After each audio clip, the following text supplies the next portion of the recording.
الحمدللہ وکفا والصلاة والسلام علی عبادہ الذین اصطفیٰ خصوصاً علی افضلہم وخاتم النبیین محمد الامین وعلی آلہ وصحبہ اجمعین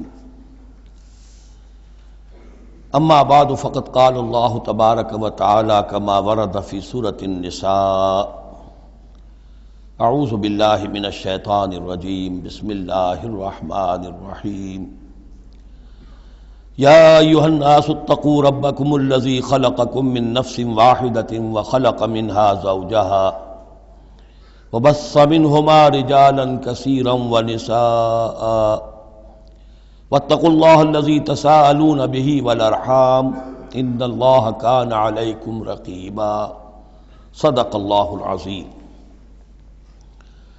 رب اشرح لی صدری ویسر لی امری واحلل عقدۃ من لسانی یفقہوا قولی اللہم ربنا الہمنا رشدنا واعذنا من شرور انفسنا اللہم ارنا الحق حقا وارزقنا اتباعہ وارنا الباطل باطلا وارزقنا اجتنابہ اللہم وفقنا لما تحب وترضى اللہم آنس وحشتنا فی قبورنا وارحمنا بالقرآن العظیم اللہم اجعلہ لنا اماما ونورا وہدا ورحمہ اللہم ذکرنا منہ ما نسینا وعلمنا منہ ما جہلنا وارزقنا تلاوتہ آناء اللیل وآناء النہار واجعلہ لنا حجتا یا رب العالمین آمین۔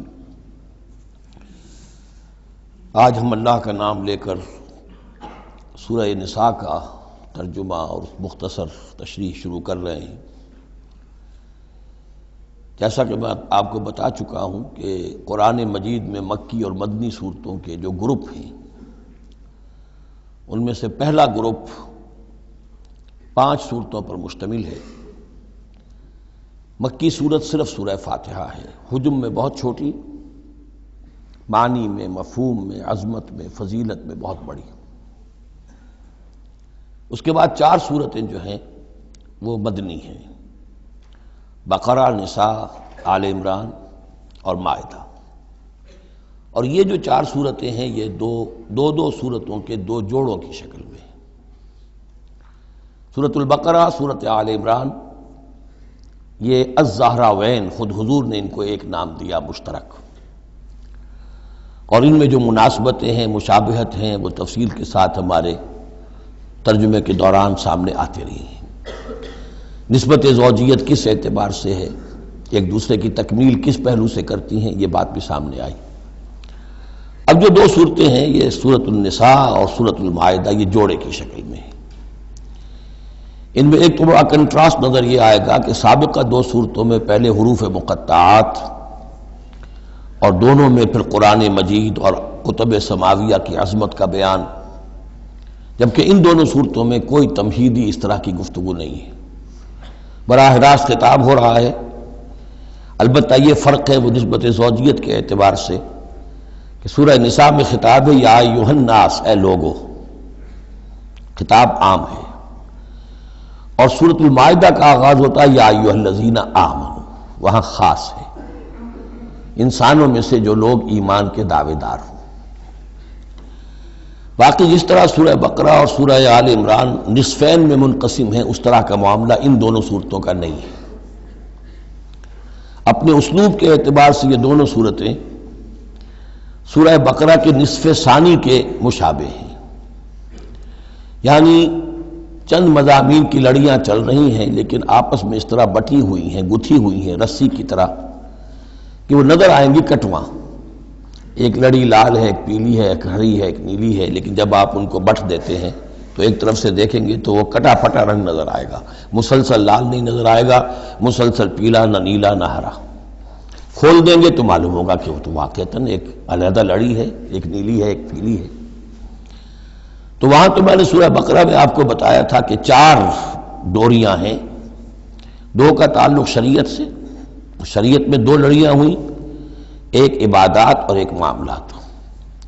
2 کا تعلق ہے جہاد فی سبیل اللہ سے، ایک جہاد بالمال یعنی انفاق فی سبیل اللہ، اور ایک جہاد بالنفس کی آخری شکل یعنی قتال فی سبیل اللہ. یہ چاروں کا تانا بانا سورہ بقرہ کے نصف ثانی میں تھا. یہاں سورہ نساء میں بھی آپ دیکھیں گے کہ 3 لڑییں ہیں یہاں، اور وہ اسی طرح آپس میں گتھی ہوئی ہیں. نظر آئیں گی کٹواں، لیکن اگر آپ ان سب کو علیحدہ علیحدہ کر لیں تو وہ اپنی جگہ پر ایک علیحدہ مضمون بن جائے گا.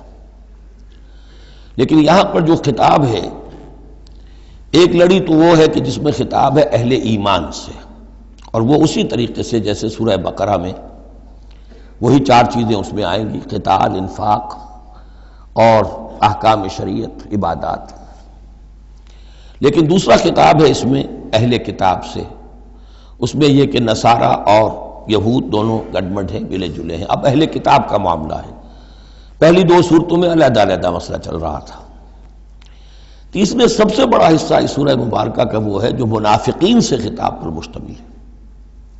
لیکن وہ اکثر و بیشتر لوگ وہاں بات سمجھ نہیں پاتے، اس لیے کہ وہاں بھی خطاب ہوتا ہے یا ایھا الذین آمنوا سے. پورے قرآن میں کہیں یا ایھا الذین نافقوا نہیں آیا. یا ایھا الکافرون بھی ہے، یا ایھا الذین کفروا بھی ہے، یا ایھا الذین آمنوا بھی ہے، یا ایھا الذین نافقوا کہیں نہیں. اس لیے کہ منافق بھی قانوناً تو مسلمان ہی ہوتے تھے. تو اصل میں یہ بڑی گہری نظر کی ضرورت ہے کہ یہ پہچانا جائے کہ یہاں یا ایھا الذین آمنوا مومنین صادقین کی طرف روح سخن ہے یا منافقین کی طرف ہے.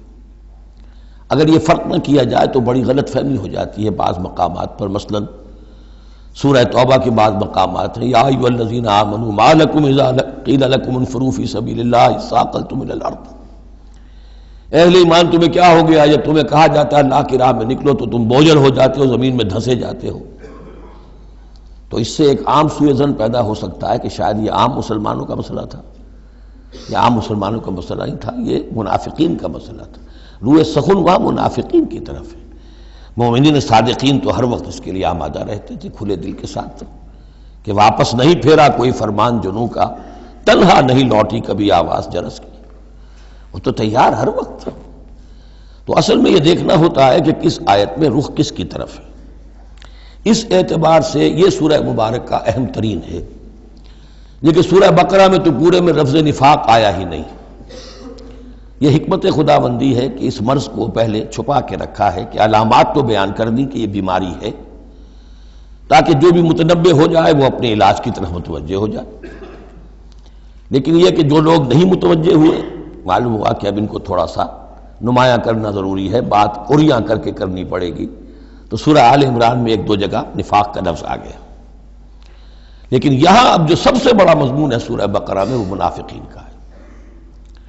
یوں سمجھیے کہ 176 جو اس کی آیات ہیں، اس میں سے 55 آیتیں ہیں کہ جن کا جو میرا تجزیہ ہے روح سخن ہے مومنین صادقین کی طرف.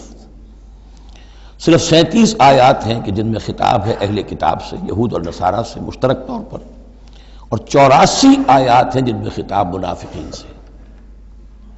لیکن وہی بات جو میں نے عرض کی کہ جہاں بھی ان سے بات ہوگی یا ایھا الذین آمنوا کے حوالے سے ہوگی، اس لیے کہ ایمان کے دعوے دار تو وہ بھی تھے. منافق تو وہی ہوتا ہے کہ جو دعویٰ کرتا ہے ایمان کا، چاہے وہ شعوری طور پر منافق ہو چاہے غیر شعوری طور پر منافق ہو، لیکن یہ کہ دعویٰ ایمان تو اس میں موجود ہوگا. سورہ نساء اور سورہ مائدہ کے مابین ایک فرق نوٹ کر لیجئے. انسانی تمدن میں سب سے بنیادی چیز جو ہے وہ ہے معاشرہ، اور معاشرے میں عورت اور مرد کا تعلق.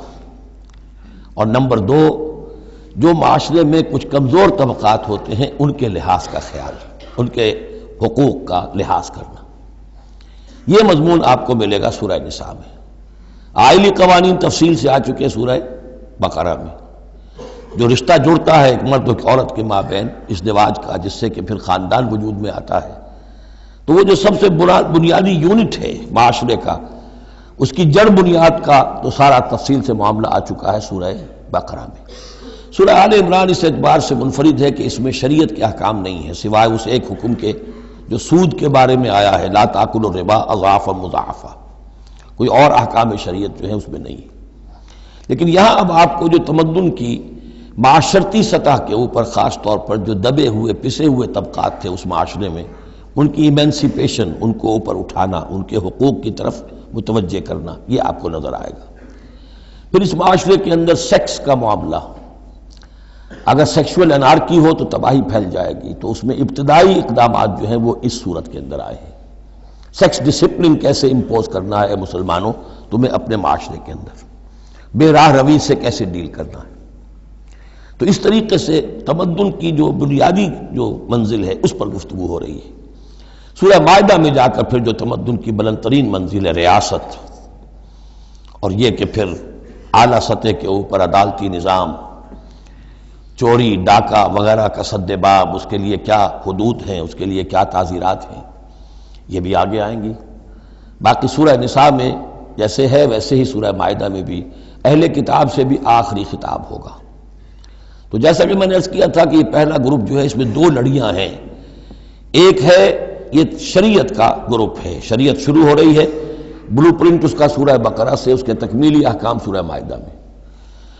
اور دوسرا اس میں خطاب ہے اہل کتاب کے ساتھ، وہ بھی تدریجاً بڑھ کر آخری باتیں وہ ہے کہ جو پھر سورہ مائدہ میں ہمیں ملیں گی۔ بس اتنی تمہید، اور اس میں بھی خاصا وقت صرف ہو گیا ہے۔ یا ایھا الناس اتقوا ربکم الذی خلقکم من نفس واحدۃ۔ اب دیکھیے معاشرتی مسائل کے ضمن میں گفتگو ہے تو ایسی بنیادی بات سے شروع کی ہے، اے لوگو اپنے اس رب کا تقوی اختیار کر لو جس نے تمہیں ایک جان سے بنایا، وَخَلَقَ مِنْهَا زَوْجَهَا، اور اسی سے اس کا جوڑا بنایا۔ یہاں یہ نوٹ کرنے والی بات ہے کہ یہاں حضرت آدم کا لفظ نہیں ہے کہ آدم سے ان کا جوڑا بنایا، بلکہ نفس سے بنایا۔ اس میں وہ بات پوری طریقے سے ایکوموڈیٹ ہو سکتی ہے کہ یہاں مراد کیا ہے؟ نوع ایک ہے، جنسیں دو ہیں۔ بکرا بکری نوع ایک ہے، جنس دو ہیں، ایک ہی نوع سے، اسی نوع سے تمہارا جوڑا بنایا۔ ہیومن بینگز، ہومو سیپینز، نوع ایک ہے، اسپیشیز ایک ہے، لیکن اس کے اندر ہی سے وہ سیکشول ڈفرینسیشن جو ہوئی ہے اس کے حوالے سے جوڑا بنا ہے۔ یا ایھا الناس اتقوا ربکم الذی خلقکم من نفس واحدۃ وخلق منها زوجها وبث منہما، اب یہاں پر مراد ہیں وہی آدم اور حوا، ان دونوں سے پھیلا دیے زمین میں کثیر تعداد میں مرد اور عورت، رجالا کثیرا ونساء۔ یعنی اس تمدن انسانی کو اگر آپ ٹریس کریں گے، پیچھے لے جائیں گے، تو اس کی کامن ایک اس کی بگننگ ہے، ایک انسانی جوڑا آدم اور حوا۔ اس رشتے میں پوری نوع انسانی جو ہے رشتہ اخوت میں منسلک ہو جاتی ہے، اس لیول پر جا کر۔ ایک ہے سگے بہن بھائی، ایک ہے دادا دادی پر جا کر کزنز مل جائیں گے، پردادا پردادی پر جا کر اور ایک لمبا حلقہ ہو جائے گا۔ چلتے جائیے تو آدم و حوا کی نسل جو ہے وہ جا کر آخر بالآخر ایک پیرنٹس ہیں، ایک کپل ہے، آدم اور حوا۔ واتقوا اللہ الذی تساءلون بہ والارحام، اور اس دیکھیے ایک ہی آیت میں دوسری مرتبہ پھر تقوی کا حکم، اور تقوی اختیار کرو اس اللہ کا جس کا تم ایک دوسرے کو واسطہ دیتے ہو۔ آپ کو معلوم ہے کہ دنیا میں فقیر بھی مانگتا ہے تو اللہ کے نام پر مانگتا ہے، اللہ کے واسطے مانگتا ہے، اور اکثر و بیشتر معاملات جو تمدنی ہوتے ہیں، گھریلو جھگڑے ہوں، ان کو بھی جب نمٹانا ہوتا ہے تو آخر کار کہنا پڑتا ہے کہ اللہ کا نام مانو اور تم یہ بات چھوڑ دو، اپنی اس ضد سے باز آ جاؤ۔ تو جہاں آخری اپیل کرنی ہے اللہ کے حوالے سے تو اس کا تقوی اختیار کرو، تو یہ جھگڑے ہو گئی نہیں، اس کے احکام پر چلو۔ اس نے سوسائٹی کے مختلف طبقات کے حقوق معین کر دیے، مرد کے حقوق، عورت کے حقوق، رب المال کے حقوق، عامل کے حقوق، مضاربت ہے تو ایک وہ ہے کہ جس کا سرمایہ ہے اور ایک وہ ہے کہ جو کام کر رہا ہے، دونوں کے کیا حقوق ہیں، کیا اختیارات ہیں۔ اگر ان کی پیروی کی جائے، ان کی پابندی کی جائے تو جھگڑا نہیں ہوگا۔ والارحام، اور رحمی رشتوں کا لحاظ رکھو۔ یہ وہ رحمی رشتہ ہے جیسا کہ میں نے بتایا، والدہ پر جا کر بہن بھائی ایک ہو گئے، دادی پر جا کر ایک اور بڑی تعداد میں ایک ہو گئے، یہ رحمی رشتے ہیں۔ لیکن انہی رحمی رشتوں کو پھیلاتے چلے جائیے تو کل بنی آدم، اور جتنی بھی بنات حوا ہیں وہ سب ایک ہی نسل سے، ایک ہی باپ اور ایک ہی ماں کی اولاد ہیں۔ ان اللہ کان علیکم رقیبا، یقیناً اللہ تعالیٰ تم پر نگران ہے۔ یہ تقویٰ کی روح ہے۔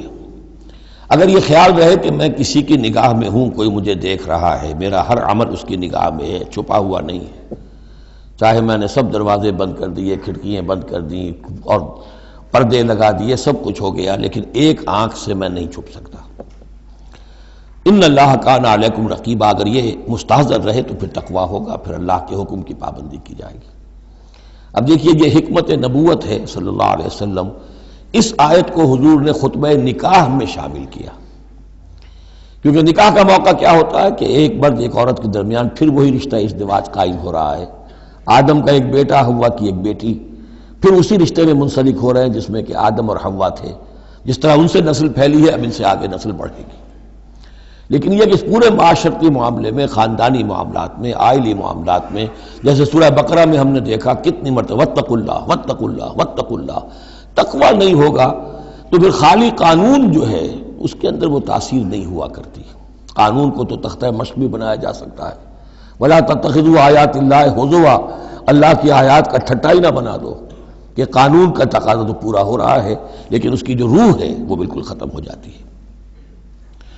وآتوا الیتامی اموالہم، اور وہ جو دبے ہوئے طبقات ہیں ان میں سے یتیم ایک اہم طبقہ تھا، ان کے کوئی حقوق نہیں تھے، مال ان کے ہڑپ کر لیے جاتے تھے، کمزور تھے۔ وآتوا الیتامی اموالہم ولا تتبدلوا الخبیث بالطیب، ان کا مال جو ہے اس میں سے اچھا اچھا مال لے لیا، برا ان کو اپنا برا مال ان میں شامل کر دیا۔ انہیں کیا پتہ چلا؟ اگر اول تو یہ کہ ہڑپ ہی کر گئے، نہیں تو بہت متقی ہوئے تو چلیے تعداد پوری کر دی، لیکن یہ کہ ان کا جو اچھا مال تھا اپنے طرف لے لیا اور ردی مال ادھر لگا دیا۔ ولا تاکلوا اموالہم الی اموالکم، اور ان کے مال اپنے مالوں میں شامل کر کے ہڑپ نہ کرو۔ انہ کان حوبا کبیرا، یقیناً یہ بہت بڑا گناہ، بہت بڑے بوال کی بات ہے۔ وَإِنْ خِفْتُمْ أَلَّا تُقْسِطُوا فِي الْيَتَامَىٰ، اور اگر تمہیں اندیشہ ہو کہ تم یتیم بچیوں کے بارے میں انصاف نہیں کر سکو گے، یعنی یتیم ایک تو لڑکا ہوا، چلیے اس کی ایک زندگی ہے، ایک خاص حد کو پہنچنے کے بعد وہ ایک انڈیپینڈنٹ لائف اختیار کر لے گا۔ یتیم لڑکی کا معاملہ یہ ہوتا تھا کہ وہ یہ کہ کوئی ولی ہے، اس سے انہیں نکاح بھی کر لیا لڑکی سے تاکہ اس کا مال بھی قبضے میں آ جائے، اور چونکہ یتیم ہے اس کے پیچھے اس کے حقوق کی نگہداشت کرنے والا کوئی ہے ہی نہیں۔ اگر ماں باپ ہوں تو ظاہر بات ہے کہ پھر وہ بچی کے حقوق کے بارے میں بھی تو کچھ بات کر سکیں، لہذا جس طرح چاہیں اس پر ظلم کریں، ان کا کوئی پرسان حال نہیں۔ تو اس میں خاص طور پر کہ یتیم ایک تو ہے لڑکا اور ایک لڑکی یتیم۔ وآتوا الیتامی، اسے منکرین سنت نے، منکرین حدیث نے اس آیت کو مختلف طریقے سے وہ تعبیر کیا ہے، لیکن وہ میں یہاں اس وقت بیان نہیں کر سکتا۔ جو مفہوم میں صحیح سمجھتا ہوں، جو سلف سے چلا آ رہا ہے، جو حضرت عائشہ صدیقہ رضی اللہ تعالی عنہا سے مروی ہے، تو میں وہی بات بیان کر رہا ہوں۔ یہاں جو ہے دوسری آیت میں، یہ تیسری آیت میں، وہ یتامہ سے مراد ہے یتیم بچیاں، یتیم خواتین۔ وَإِنْ خِفْتُمْ أَلَّا تُقْسِطُوا فِي الْيَتَامَىٰ فَانكِحُوا مَا طَابَ لَكُم مِّنَ النِّسَاءِ مَثْنَىٰ وَثُلَاثَ وَرُبَاعَ، تو پھر یہ ہے کہ تم ان یتیم بچیوں سے نکاح مت کرو، اور تمہیں جو پسند ہو، اگر ضرورت ہے دو دو تین تین چار چار کی حد تک تمہیں اجازت ہے، نکاح کر سکتے ہو۔ تعدد ازدواج کی یہی آیت قرآن مجید میں، لیکن یتیم بچیوں کے تم ولی بن کر کہیں اور ان کی شادی کرو تاکہ ان کے حقوق کے لیے پاسبان بن کر تم کھڑے ہو سکو، ورنہ یہ کہ تم نے انہیں اپنے گھروں میں ڈال لیا تو پھر ان کے حقوق کا کون ہوگا جو باز پرس کر سکے تم سے۔ فَإِنْ خِفْتُمْ أَلَّا تَعْدِلُوا، البتہ یہ جو ہم نے آزادی دی ہے دو دو تین تین چار چار، اس کی ایک شرط ہے، اور وہ یہ کہ اگر دو شادیاں ہیں، تین ہیں، چار ہیں، تو عدل ہو۔ وَإِنْ خِفْتُمْ أَلَّا تَعْدِلُوا، اگر تم ان میں برابری نہ کر سکو، یہ اندیشہ ہو، فَوَاحِدَةً، تو پھر ایک ہی شادی کرو، ایک ہی بیوی، اس سے زائد نہیں۔ او ما ملکت ایمانکم، دوسرا کھاتا یہ ہے، یا جو تمہاری ملک یمین ہو، جو لونڈیاں ہوں، جو جنگوں میں غزوات میں جو بھی آتی تھی، وہ ایک علیحدہ معاملہ ہے، ان کی تعداد کے اوپر کوئی تعین نہیں ہے، لیکن پھر شادی ایک ہوگی۔ اگرچہ اس میں آگے چل کر بات آ جائے گی کہ اس انصاف میں قلبی رجحان اور میلان شامل نہیں ہے، جو چیز گنتی کی ہو سکتی ہے، ٹائم کتنا گزار رہے ہو، کس بیوی کے پاس کتنا، سب اس میں مساوات ہونی چاہیے۔ نان نفقہ کیا دے رہے ہو، کپڑے کیسے دے رہے ہو، ان تمام چیزوں میں جو کاؤنٹ ہو سکتی ہیں، جو مادی چیزیں ہیں، جو دیکھی بھالی جا سکتی ہیں، اس میں انصاف اور عدل لازم ہے۔ البتہ دلی رجحان اور میلان جس پر کہ انسان کو قابو نہیں ہوتا، اس میں گرفت نہیں ہے۔ ذالک ادنیٰ اللہ تعولوا، یہ اس سے قریب تر ہے کہ تم ایک ہی طرف کو نہ جھک پڑو، کہ ایک ہی بس بیوی کی طرف سارا میلان ہے، رجحان ہے. اور جیسا کہ آگے آئے گا کہ دوسری جو ہے یا دوسری جو ہیں وہ معلق ہو کر رہ گئی ہیں کہ نہ وہ شوہروں والی ہیں اور نہ وہ آزاد ہیں کہ کہیں اور نکاح کریں. وآتوا النساء صدقاتہن نحلا، اور عورتوں کو ان کے مہر خوش دلی کے ساتھ دیا کرو، مجھ کو تاوان سمجھ کے نہ دیا کرو. یہ صدقات جو ہے صداق کی جمع ہے، اور صدقے کی جمع ہے صداقات. دال پر زبر ہو تو صدقے کی جمع، اور دال پر پیش ہے صدقات تو یہ صداق کی جمع ہے. فَإِن تِبْنَ لَكُمْ عَنْ شَيْءٍ مِّنْهُ نَفْسًا، پھر اگر وہ خود اپنی مرضی سے، اپنی رضامندی سے اس میں سے کوئی چیز تمہیں دے دیں، تم نے مہر جو انہیں دیا تھا وہ تم نے ادا کر دیا، اب وہ تمہیں کوئی ہبہ کر رہی ہیں، تمہیں اس میں سے کوئی چیز جو ہے ہدیہ کر رہی ہیں، تحفہ دے رہی ہیں، تو کوئی حرج نہیں. فَكُلُوهُ هَنِيًّا مَرِيًّا، تو تم اسے استعمال میں لاؤ، کھاؤ لچتا پچتا، اس میں کوئی حرج نہیں ہے. لیکن یہ ہے کہ وہ ہو ان کی مرضی سے، زبردستی نہیں، جبر کر کے نہ لے لیا جائے. فَإِن تِبْنَ لَكُمْ عَنْ شَيْءٍ مِّنْهُ نَفْسًا، بالکل اپنی مرضی سے. وَلَا تُؤْتُوا السُّفَهَاءَ أَمْوَالَكُمُ الَّتِي جَعَلَ اللَّهُ لَكُمْ قِيَامًا وَارْزُقُوهُمْ فِيهَا وَاكْسُوهُمْ وَقُولُوا لَهُمْ قَوْلًا مَّعْرُوفًا.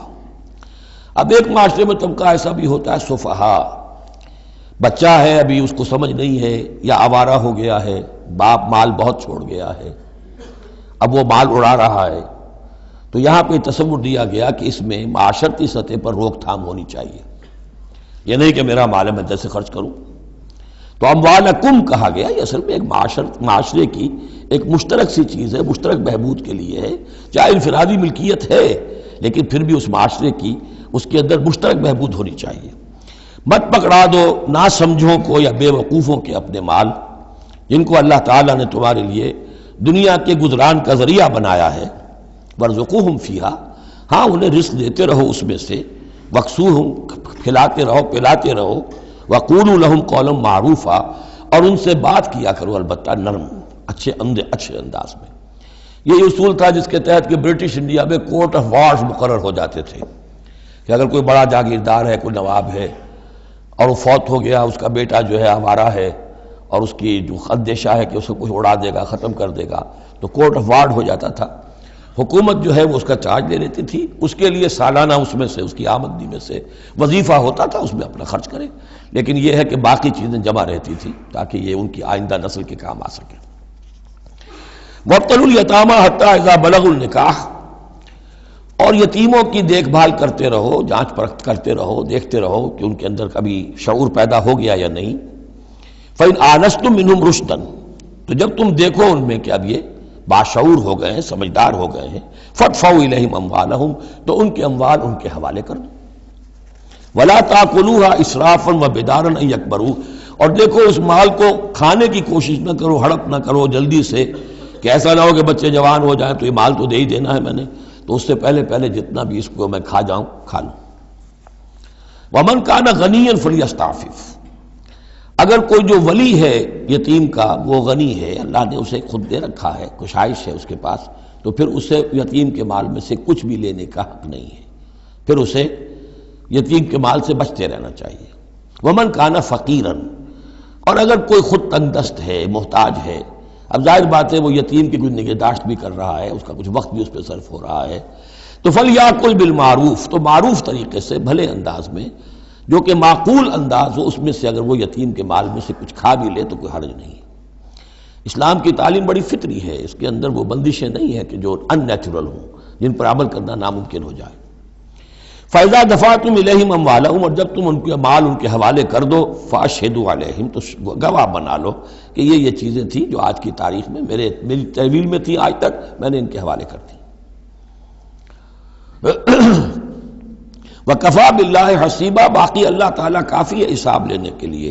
یہ دنیا کا معاملہ ہے، اس کے لیے لکھت پڑھت شہادت، باقی اصل حساب تو تمہیں اللہ کے ہاں جا کے دینا ہے.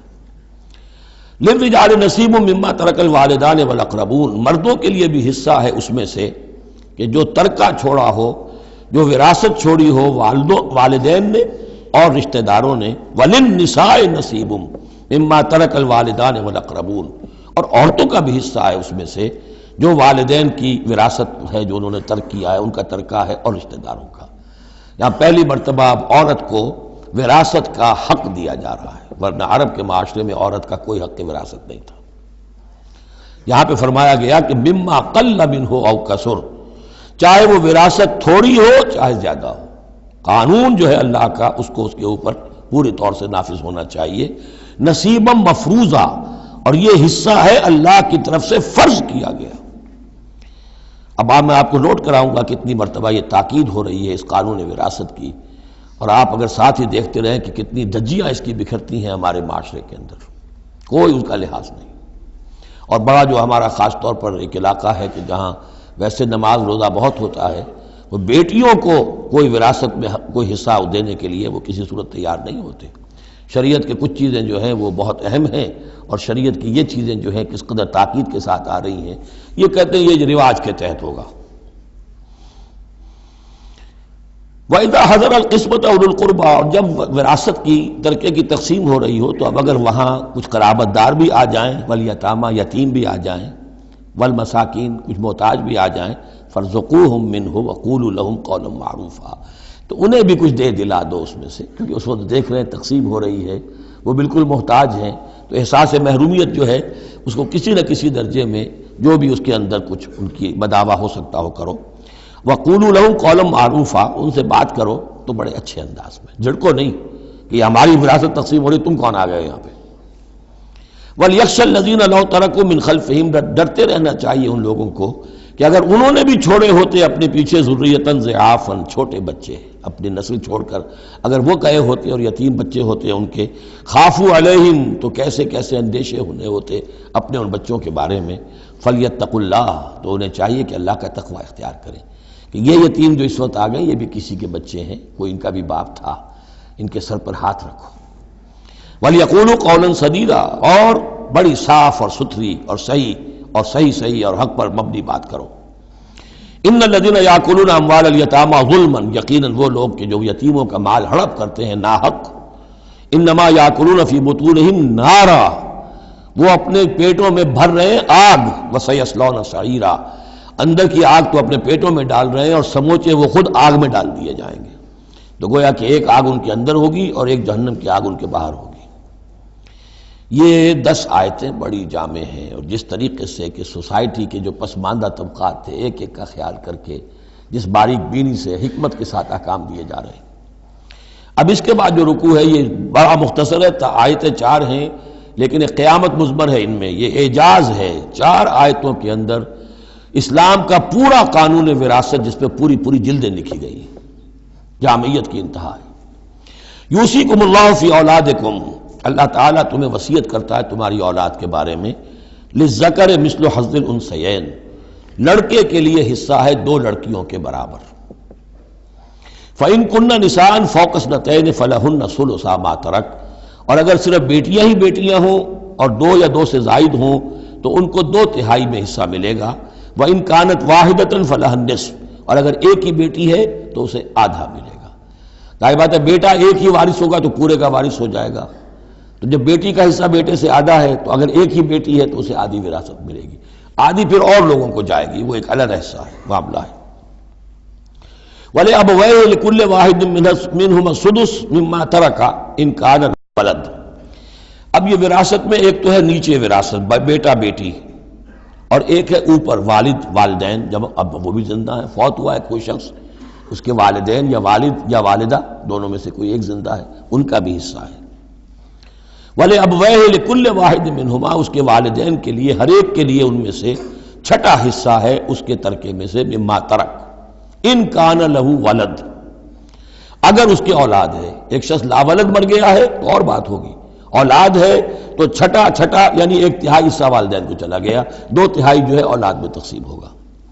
فَإِن لَّمْ يَكُن لَّهُ وَلَدٌ، اور اگر اس کی اولاد ہے ہی نہیں، لاولد فوت ہو رہا ہے، وَوَرِثَهُ أَبَوَاهُ، اور اس کے وارث اس کے والدین ہی ہیں، فَلِأُمِّهِ الثُّلُثُ، تو ماں کو 1/3 اور باپ کو 2/3، وہی وہ مرد کا باپ ماں سے عورت سے دگنا ہو جائے گا۔ فَإِن كَانَ لَهُ إِخْوَةٌ، اور اگر اس کے بہن بھائی ہو فلأمہ السدس من بعد وصیۃ یوصی بہا او دین، تو پھر ماں کا حصہ جو ہے وہ پھر اور کم ہو جائے گا، چھٹا حصہ رہ جائے گا سلس کی بجائے، تاکہ باپ کی طرف سے تو پھر بھائیوں کو وراثت جا سکے گی اس کے، لیکن ساتھ فرما دیا من بعد وصیۃ یوصی بہا او دین، وراثت کی تقسیم سے پہلے دو کام کر لینے ہوں گے کہ اگر کوئی وصیت کی ہے اس وصیت کو پورا کیا جائے، اگر کوئی دین ہے جو فوت ہوا ہے اس پر کوئی قرض ہے وہ ادا کیا جائے، پھر جو ہے وراثت ادا ہوگی۔ من بعد وصیۃ یوصی بہا او دین، آباؤکم و ابناؤکم لا تدرون ایہم اقرب لکم نفعا، تمہارے باپ یا تمہارے بیٹے تم نہیں جانتے کہ ان میں سے کون تمہارے لیے زیادہ نافع ہے، زیادہ قریب ہے نفع کے اعتبار سے۔ فریضۃ من اللہ، یہ تم اپنی عقلوں کو چھوڑو، اللہ کی طرف سے یہ فرض ہے، فریضۃ من اللہ۔ یعنی آدمی سمجھے میرے بوڑھے والدین ہیں، خام خواہ ان کے لیے حصہ کائے کو رکھ دیا ہے، کھا پی چکے، زندگی گزار چکے، اب وراثت تو ملنی چاہیے اولاد کو، بیٹا بیٹی کو، نہیں، اللہ کا حکم مانو۔ آباؤکم و ابناؤکم لا تدرون ایہم اقرب لکم نفعا فریضۃ من اللہ ان اللہ کان علیما حکیما، یقیناً اللہ تعالی علیم اور حکیم ہے، اس کا کوئی حکم علم اور حکمت سے خالی نہیں۔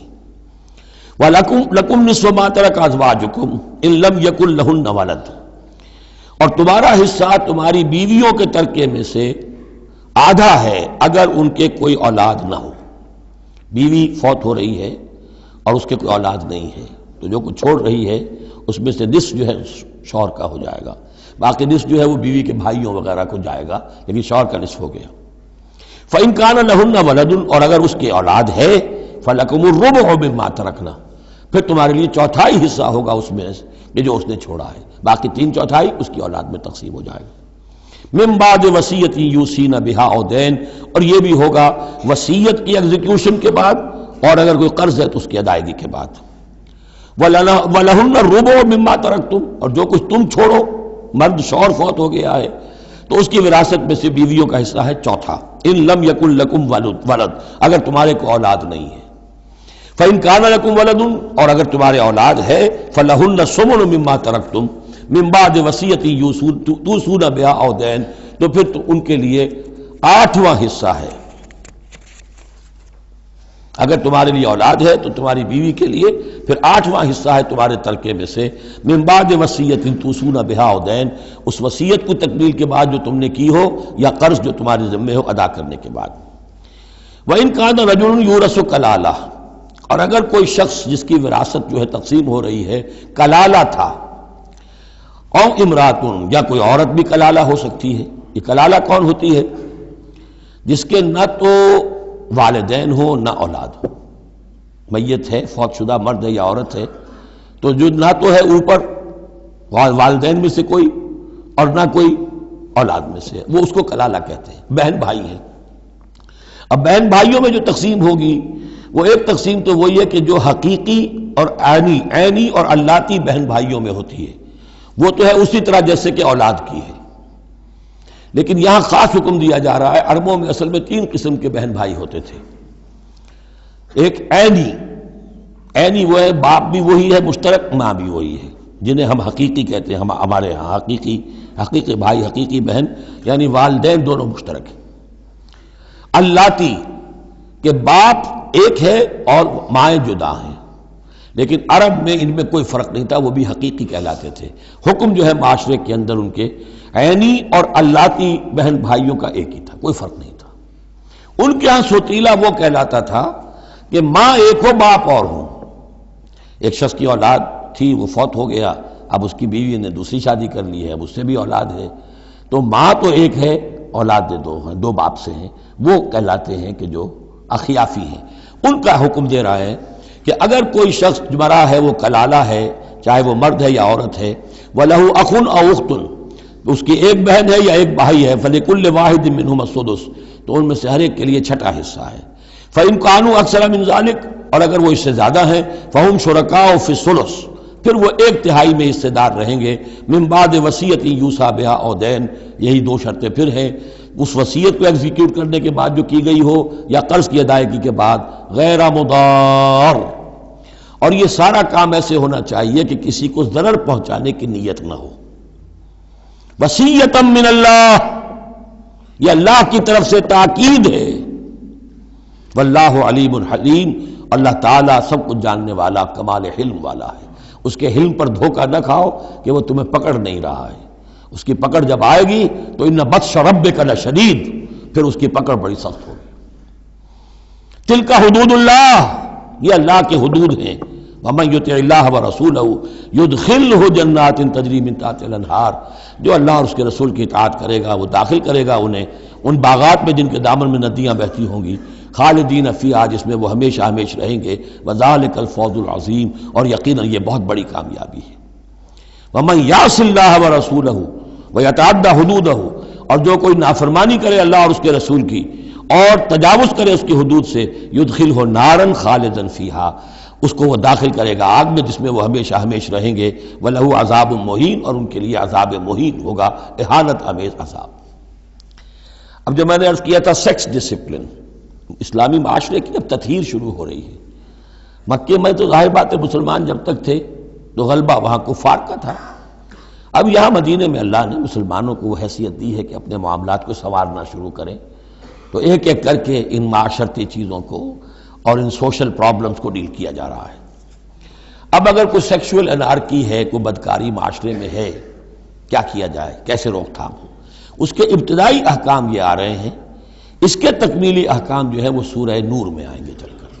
یہ تدریجاً، یہ سورہ نساء، پھر ہے سورہ نور احزاب، پھر ہے سورہ نور، اور پھر ہے سورہ مائدہ. اب اللہ تعالیٰ کی حکمت یہ ہوئی کہ سورہ نور اور سورہ احزاب کو کافی دور آگے رکھا ہے مصحف میں، اور یہاں پر سورہ نساء کے بعد سورہ مائدہ آ گئی ہے. ورنہ سورہ نساء، پھر سورہ احزاب، پھر سورہ نور، اور پھر سورہ مائدہ ہے. ترتیب یہ ہے. باقی اور بھی مدنی صورتیں درمیان میں ہیں، لیکن یہ چار بڑی بڑی صورتیں جو ہیں جن میں معاشرتی مسائل جو ہیں وہ تفصیل سے آئے ہیں، وہ ان کی ترتیب یہ ہے. واللاتی یاتین الفاحشۃ من نسائکم، اور وہ عورتیں تمہاری عورتوں میں سے جو کوئی کسی بے حیائی کا ارتکاب کریں، فاستشہدوا علیہن اربعۃ منکم، تو پھر گواہ بناؤ، گواہ لاؤ ان پر تم میں سے چار. اگر وہ گواہی دیں، فإن شہدوا، اگر گواہی دیں کہ ہاں اس عورت نے بدکاری کی ہے، فامسکوہن فی البیوت، تو پھر ان عورتوں کو گھروں میں بند کر دو. حتی یتوفاہن الموت، یہاں تک کہ موت ان کو لے جائے. یتوفاہن الموت، موت ان کو لے جائے، موت ان کا قصہ پاک کرے. او یجعل اللہ لہن سبیلا، یا اللہ ان کے لیے کوئی اور راستہ نکال دے. وہ راستہ نکالنا ہے جو سزا کی پھر بعد میں نصاب آ گیا کہ اگر اس کو پھر سزا دے دی جائے، حد جاری کر دی جائے، تو پھر آزاد ہو جائے گی. لیکن ابھی ابتدائی حکم ہے.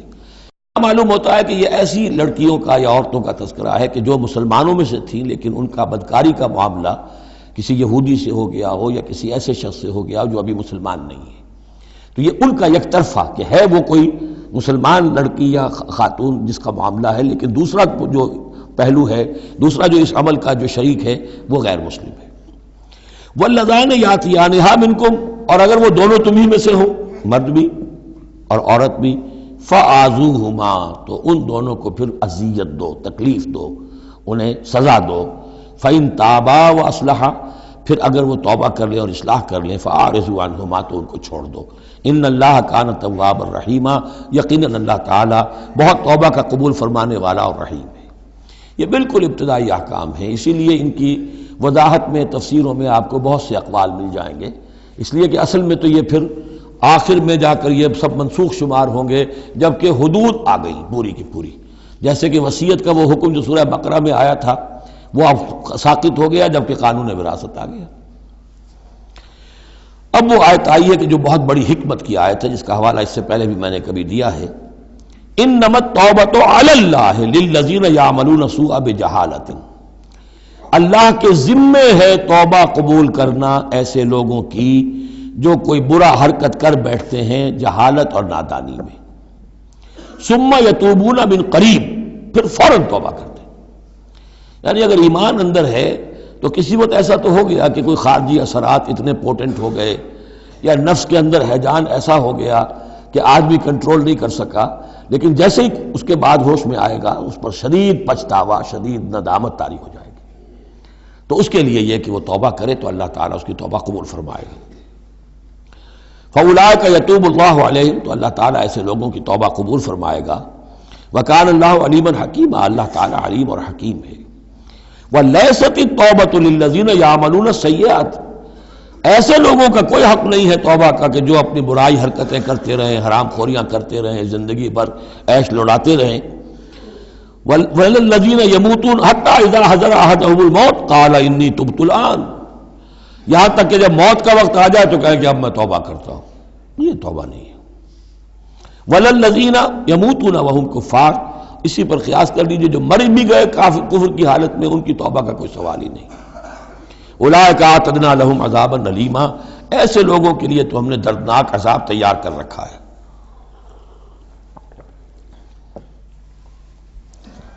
یا ایھا الذین آمنوا لا یحل لکم ان ترثوا النساء کرہا، اے اہل ایمان تمہارے لیے جائز نہیں ہے کہ تم عورتوں کو زبردستی وراثت میں لے لو. یہ بھی اس عورتوں کے طبقے پر جو شدید ظلم ہوتا تھا، کیونکہ پالیگیمی عام تھی. ایک شخص ہے، فوت ہوا ہے، 4 ہیں، 5 بیویاں ہیں. اب فرض کیجئے کہ جو بیٹا ہے بڑا، جو وارث بن گیا ہے، اب باقی اس کی حقیقی ماں تو ایک ہی ہے، باقی سوتیلی مائیں وہ ان کو وراثت میں لے لیتا تھا کہ میرے قبضے میں رہیں گی یہ، بلکہ ان سے شادیاں بھی کر لیتے تھے، بغیر شادی اپنے گھروں میں ڈالے رکھتے تھے. یا پھر یہ کہ اختیار اپنے ہاتھ میں رکھ کر ان کی شادی کہیں کرتے تھے تو خود مہر لیتے تھے. اس طرح کے معاملات کرتے تھے، عورتوں کے ساتھ یہ ظلم ہوتے تھے. یا ایھا الذین آمنوا لا یحل لکم ان ترثوا النساء کرہا، اہل ایمان تمہارے لیے جائز نہیں ہے کہ تم عورتوں کے وارث بن بیٹھو زبردستی.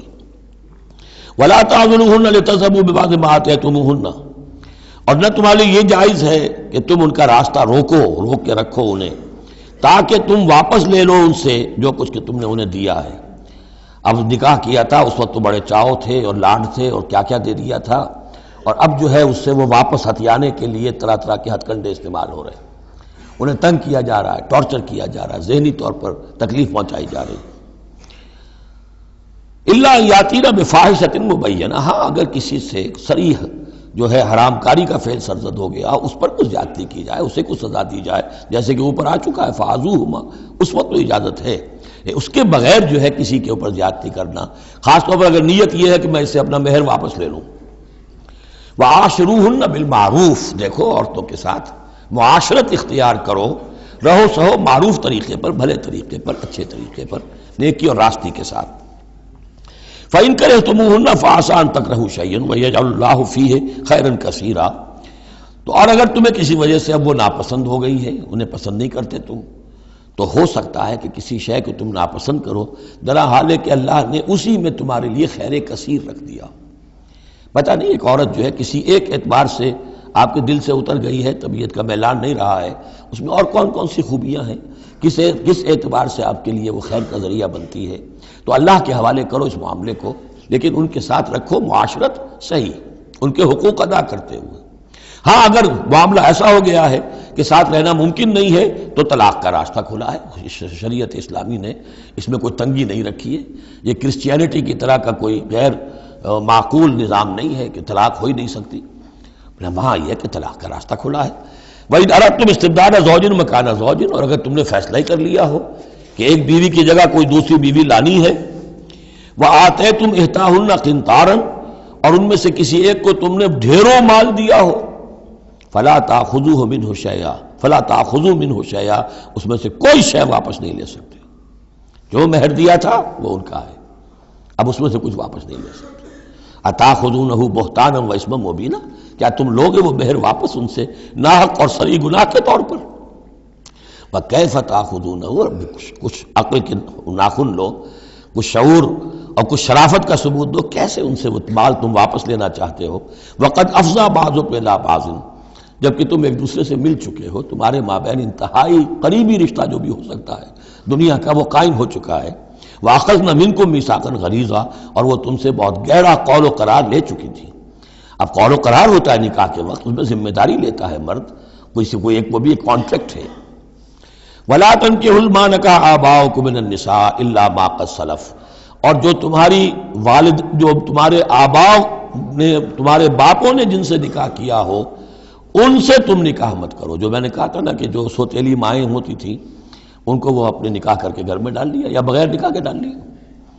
یہ نکاح وہاں بھی اس معاشرے میں بھی اس کو کہتے تھے نکاح مقت، بہت ہی برا نکاح ہے. فطرت انسانی تو اباح کرتی ہے لیکن رواج ان کا تھا. یہاں قرآن مجید نے آ کر اس کا جو ہے سختی کے ساتھ سدباب کیا. وَلَا تَنكِحُوا مَا نَكَحَ آبَاؤُكُمْ، جن عورتوں سے نکاح کیا ہو تمہارے باپوں نے ان سے نکاح نہ کرو. من النساء الا ما قد سلف، سوائے اس کے کہ جو ہو چکا. انہ کان فاحشۃ ومقتا، یقیناً یہ بڑی بے حیائی کی بات ہے اور اللہ تعالیٰ کے غضب کو بھڑکانے والی ہے. وساء سبیلا، اور بہت ہی برا راستہ ہے.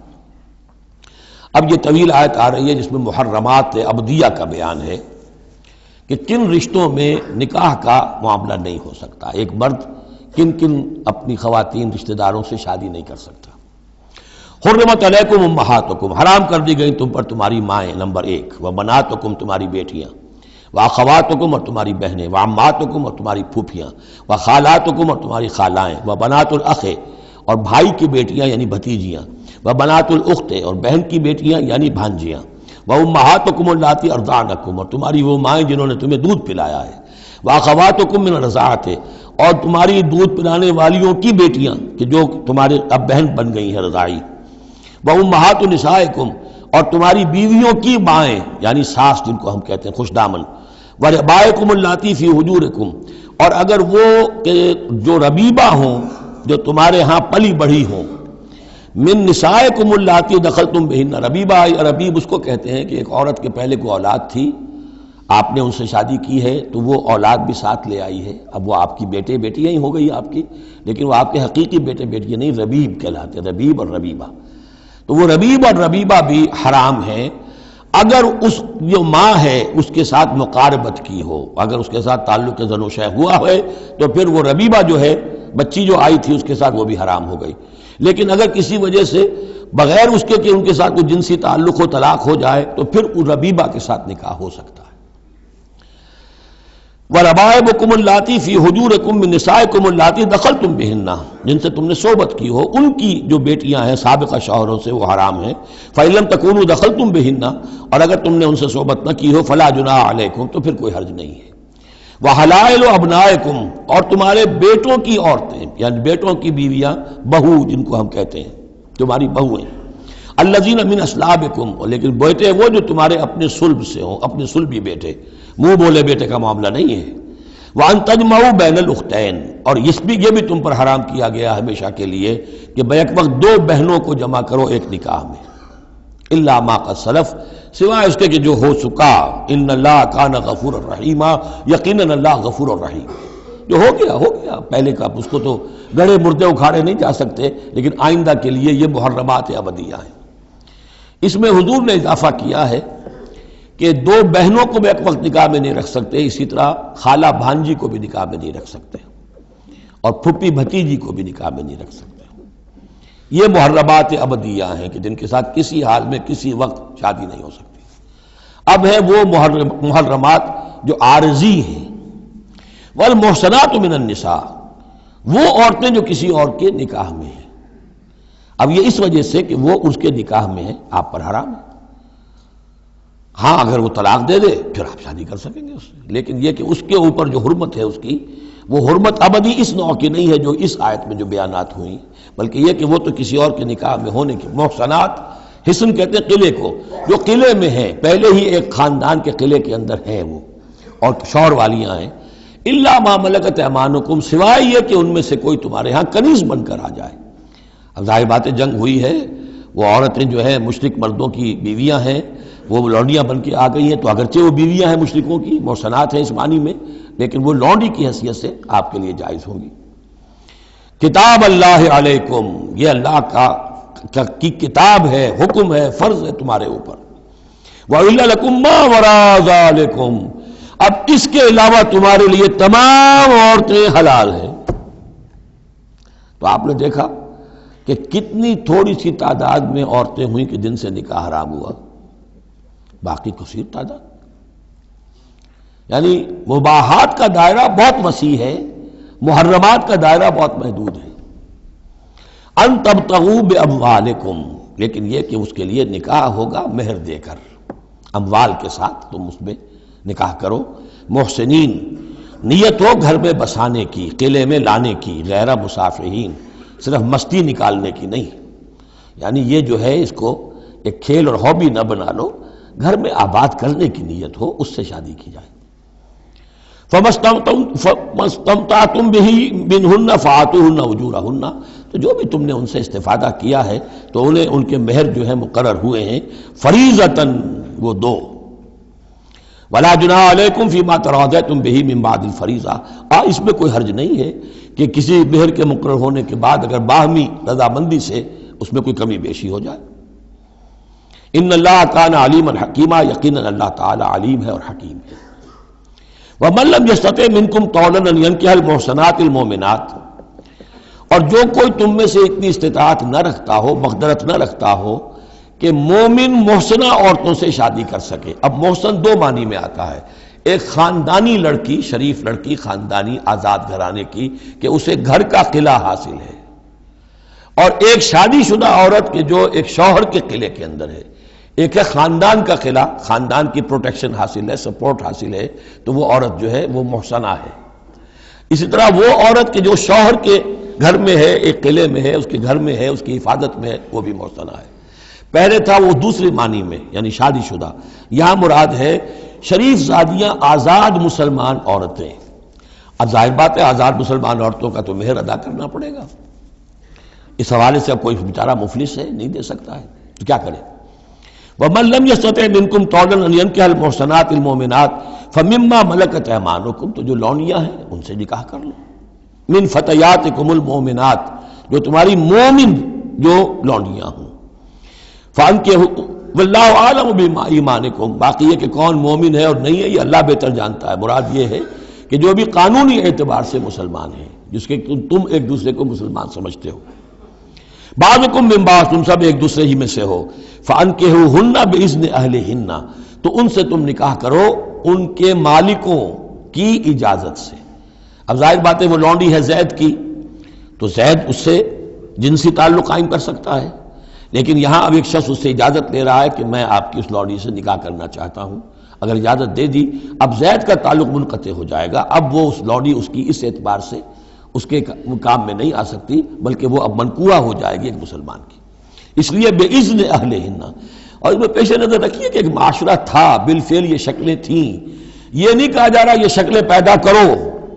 اصل بات کیا ہے کہ جو معاشرہ تھا جس میں کہ قرآن نے اصلاح کا عمل شروع کیا ہے، تو اس میں کیا کیا صورتحال تھی، کس کس اعتبار سے اس میں بہتری پیدا کی گئی تدریجاً۔ فانکحوہن باذن اہلہن وآتوہن اجورہن بالمعروف، انہیں بھی ان کے جو مہر ہیں تھوڑے ہوں گے، وہ دو معروف طریقے پر دو۔ محسنات غیر مصافحات، ان سے بھی جو تعلق ہے یہ نکاح کا ہوگا تو نیت ہونی چاہیے گھر میں بسانے کی، محض مستی نکالنے کی اور شہوت رانی کی وہ نیت نہ ہو۔ ولا متخذات اخدان، اور نہ ہی کوئی چوری چھپی کی دوستیاں اور یاریاں ہوں، یہ نہیں، کھلم کھلا نکاح ہو، معلوم ہو کہ فلاں کی لونڈی ہے۔ جیسے حضرت سمیہ رضی اللہ تعالی عنہ، یہ ابو جہل کا چچا تھا، ایک شریف انسان تھا، اس کی لونڈی تھی۔ پھر جب یہ یاسر آئے ہیں یمن سے اور آباد ہوئے مکے میں، تو انہوں نے اس کے ابو جہل کے چچا سے اجازت لے کر اور ان کی لونڈی سمیہ سے شادی کی ہے۔ ان سے پھر حضرت عمار ہوئے، عمار ابن یاسر اور عمار کی والدہ سمیہ رضی اللہ تعالی عنہم، یہ تین کا ایک کنبہ تھا۔ وہ شریف آدمی مر گیا تو پھر ابو جہل جو ہے اس کو اختیار ہو گیا ان پر، اس نے پھر جو پرسیکیوٹ کیا ہے وہ آپ کو معلوم ہے، اس خاندان کو بدترین جو ایذائیں دی گئی ہیں وہ اس خاندان کو دی گئی۔ فَإِذَا أُحْصِنَّ، پھر جب وہ قید نکاح میں آ جائیں، فَإِنْ أَتَيْنَ بِفَاحِشَةٍ، پھر اگر وہ کوئی غلط کام کریں، اگر کوئی وہ جو ہے بے حیائی کا کام کریں، فَعَلَيْهِنَّ نِصْفُ مَا عَلَى الْمُحْصَنَاتِ، تو انہیں آدھی سزا دی جائے گی اس کی کہ جو شادی شدوں کو دی جائے گی۔ اب یہ جو ہے چونکہ ابتدائی احکامات ہیں، ابھی تک تو رجم کا حکم آیا ہی نہیں ہے، ابھی تک 100 کوڑوں کا حکم بھی نہیں آیا ہے، ابھی تو یہ تھا آزوہما، تو کوئی بھی انہوں نے اپنا طریقہ مقرر کر لیا ہے کہ اتنا کچھ ہم ماریں گے، تو اس میں البتہ ذہن میں رکھا جائے کہ اس میں یہ ہے کہ جو یہ لونڈی ہے منکوحہ، اس کو اگر سزا دینی ہے اسی طرح کے جرم کی تو اس کی سزا بھی عادی ہوگی، اس لیے کہ ایک شریف خاندان کی عورت جس سے پروٹیکشن حاصل ہو اس کا معاملہ اور ہے، اور ایک اس بیچاری غریب یعنی اس کا لونڈی کا معاملہ اور ہے۔ ذالک لمن خشی العنۃ منکم، یہ رعایت بھی کہ مسلمان لونڈیوں سے نکاح کر لو، یہ بھی تمہارے لیے، تم میں سے ان لوگوں کے لیے ہے کہ جنہیں اندیشہ ہو فتنے میں پڑنے کا، جو اپنی شہوت اور جنسی جذبے کو روک نہ سکتے ہو، کہ اگر ان کے لیے نکاح کی کوئی شکل نہیں بنتی ہے تو ہو نہ جائے کہ کہیں کسی غلط کام میں وہ ملوث ہو جائیں، ورنہ یہ کہ وَأَن تَصْبِرُوا، اگر تم صبر کرو تو چونکہ عام طور پر جو باندیاں تھیں ان کا کردار اونچا نہیں تھا اس معاشرے میں، تو بہتر یہ ہے کہ ان سے نکاح کرنے سے تم بچو اور تعفف کرو، اس میں بہتری ہے۔ وَأَن تَصْبِرُوا خَيْرٌ لَكُمْ، اور اگر تم صبر کرو تو یہ تمہارے حق میں بہتر ہے۔ وَاللَّهُ غَفُورٌ رَحِيمٌ، اللہ غفور الرحیم ہے۔ یرید اللہ لیبین لکم، اب یہ چونکہ کچھ احکام آ رہے ہیں تو ایک فلسفے کی باتیں آ رہی ہیں اب چند۔ بسا اوقات ایسا ہوتا ہے کہ احکام کو انسان اپنے اوپر بوجھ سمجھنے لگتا ہے، یہ کرو یہ نہ کرو، یہ کرو یہ نہ کرو، تو آدمی کی طبیعت ہے، فطرت ہے، یہ بات سے محسوس کرتا ہے۔ بلکہ عیسائی تو میں نے ایک مرتبہ 1970 میں تقریر سنی تھی، کرسمس گزاری تھی لندن میں، تو انہوں نے کہا تھا کہ شریعت لعنت ہے، خواہ ایک انسان کو یہ حرام ہے، یہ حرام ہے، یہ حرام ہے، رک نہیں سکا ہے، اب دل اس کا میلا ہو جائے گا، گلٹی کانشنس ہو جائے گا، گلٹی کانشنس سے اس کے اندر جو ہے وہ نیگیٹو سائیکالوجی ڈیولپ ہونی شروع ہو جائے گی۔ یہ ساری گندگی کہاں سے پیدا ہوئی کہ آپ نے حرام حلال کا فلسفہ چھیڑ، سب حلال کرو چھٹی ہو جائے گی۔ تو ایسے ایسے فلسفے بھی دنیا میں ہیں، اور یہ میں نے تقریر سنی 1970 میں لندن میں کرسمس کے دنوں میں۔ یرید اللہ لیبین لکم، اللہ تعالیٰ چاہتا ہے کہ تمہارے لیے ان چیزوں کو واضح کر دے۔ وَيَهْدِيَكُمْ سُنَنَ الَّذِينَ مِن قَبْلِكُمْ، اور تمہیں ہدایت دے ان راستوں کی کہ جو تم سے پہلے کے لوگوں کے تھے۔ وَيَتُوبَ عَلَيْكُمْ، اب اس میں دونوں طرف جائے گا، پہلے کے نیکوکار بھی تھے، پہلوں کے بدکار بھی تھے۔ نیکوکاروں کا راستہ تم اختیار کرو، صراط الذین انعمت علیہم، اور دوسرے راستوں سے تم بچ سکو۔ وَيَتُوبَ عَلَيْهِمْ، علیکم اللہ چاہتا ہے تمہارے اوپر، تم پر عنایت فرمائے۔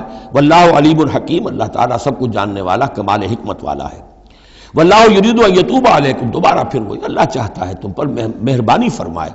ویرید الذین یتبعون الشہوات، اور وہ لوگ کہ جو شہوات کی پیروی کرتے ہیں وہ چاہتے ہیں ان تمیلوا میلا عظیما، کہ تم تو ایک طرف غلط راستے سے دور تک تمہارا جو ہے رجحان ہو جائے اور ادھر ہی تم بھٹکتے چلے جاؤ۔